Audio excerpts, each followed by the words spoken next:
আজকে বানাবো মাংসের পুলি পিঠা। পুলি পিঠা তো আমরা অনেকভাবেই বানিয়ে থাকি। ঝাল পুলি পিঠাও বানাই, আবার মিষ্টি পুলি পিঠাও বানাই।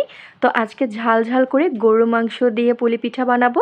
প্রথমে আমি ময়দার ডো বানিয়ে নিচ্ছি। কাপ ময়দা, স্বাদ মতো লবণ আর 2 টেবিল চামচ সয়াবিন তেল দিয়ে ভালো মতো করে প্রথমে ময়দাটাকে মেখে নেব। তারপর অল্প অল্প নর্মাল পানি দিয়ে টাইট একটি ডো তৈরি করে নিচ্ছি।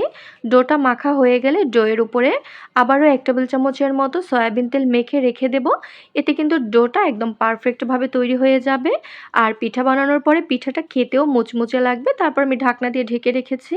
রান্না করা গরুর মাংস নিয়েছি 4-5 টুকরা। মাংসগুলো আমি হাত দিয়ে ছাড়িয়ে নিয়েছি ঝুরি করে, দেখেই তো বুঝতে পারছেন। আর এখানে গাজর আর বরবটি দিয়েছি, চাইলে নাও দিতে পারেন।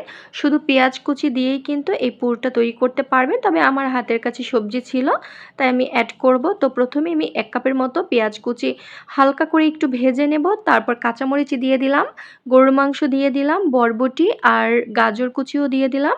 দিয়ে দিচ্ছি আদা রসুন বাটা সামান্য পরিমাণ, একদম সামান্য পরিমাণ দিয়ে দিলাম জিরা বাটা।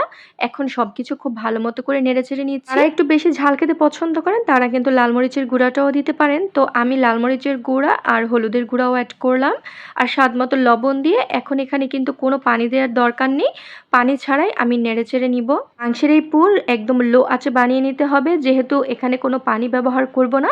আর পানি ব্যবহার করলে কিন্তু এর টেস্ট নষ্ট হয়ে যাবে। আর এখানে সাদা গোলমরিচের গুঁড়া দিয়ে দিলাম। 7 থেকে 8 মিনিটের মতো লাগবে এই মাংসের পুর বানাতে। তো মাংসের পুর কিন্তু রেডি হয়ে গেল। আর এখন আমি যে রেস্টে রেখেছিলাম ময়দার ডো, এই ডো থেকে লেচি কেটে নিয়ে আমি বড় সাইজের পাতলা রুটি বানিয়ে নিয়েছি। বানিয়ে রাখা মাংসের পুর দিয়ে দিলাম এক সাইড থেকে। এখন পিঠাগুলো তৈরি করে পুলি পিঠাগুলো কিন্তু চাইলে ছোট করেও বানানো যায়, আবার বড় করেও বানানো যায়। তো প্রথমে আমি বড় করে বানিয়ে আপনাদের দেখিয়ে দিচ্ছি। এভাবে বানিয়ে নেওয়া কিন্তু খুবই সহজ। একটা ছুরির সাহায্যে বা যে কোনো কাটার দিয়ে কিন্তু এভাবে কেটে নিতে পারেন। তারপর হাত দিয়ে এরকম একটু চাপ দিয়ে দেবেন, এতে কিন্তু ভাজার সময় খুলে যাবে না। দেখতেই তো পেলেন কত সহজে বানিয়ে নেওয়া গেল। আরও একটি দেখিয়ে দিচ্ছি যে ছোট পুলি পিঠাগুলো এভাবে বানাতে পারেন একটু ডিজাইন করে। স্টিলের বাটি, স্টিলের গ্লাস দিয়ে কিন্তু খুব সুন্দরভাবে এই ছোট রুটিগুলো কেটে নেওয়া যায়। তো এই রুটির মধ্যে আমি পুর দিয়ে তারপর এভাবে ডিজাইন করে দিচ্ছি। এক পাশ থেকে এরকম ছোট ছোট কলি করে আমি ভাঁজ করে দিচ্ছি। দেখেই তো বুঝতে পারছেন খুব সহজেই কিন্তু সুন্দর একটা পুলি পিঠার ডিজাইন হয়ে গেল। আর পুলি পিঠাগুলো কিন্তু এরকমই আমরা ডিজাইন করে থাকি। পিঠাগুলো আমি দুইভাবেই বানিয়ে নিয়েছি, আপনারা আপনাদের সুবিধা মতো বানিয়ে নেবেন। দুইভাবে বানানোই কিন্তু খুবই সহজ। পিঠাগুলো কিন্তু মাংসের পুর বা সবজির পুর, নারকেলের পুর দিয়েও বানানো যায়। খুবই মজা লাগে এই পিঠাগুলো খেতে। যেভাবেই বানান না কেন সবভাবেই কিন্তু অনেক মজার হয় এই পুলি পিঠাগুলো খেতে। তো পিঠাগুলো বানানো হয়ে গেলে আমি পর্যাপ্ত সয়াবিন তেল দিয়ে দিলাম।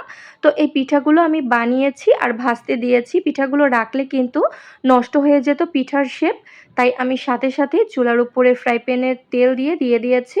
এখন পিঠাগুলো আমি একটু লো আঁচে ভেজে নেব। আর এই পিঠাগুলো লো আঁচে ভাজলে কিন্তু কালারও সুন্দর আসবে, আর খাওয়ার সময় কিন্তু খুব মুচমুচেও লাগবে। আর এই পুলি পিঠাগুলো কিন্তু মুচমুচে ভেজে খেতেই ভালো লাগে। আশা করছি ভিডিওটি আপনাদের কাছে ভালো লেগেছে আর সহজও লেগেছে।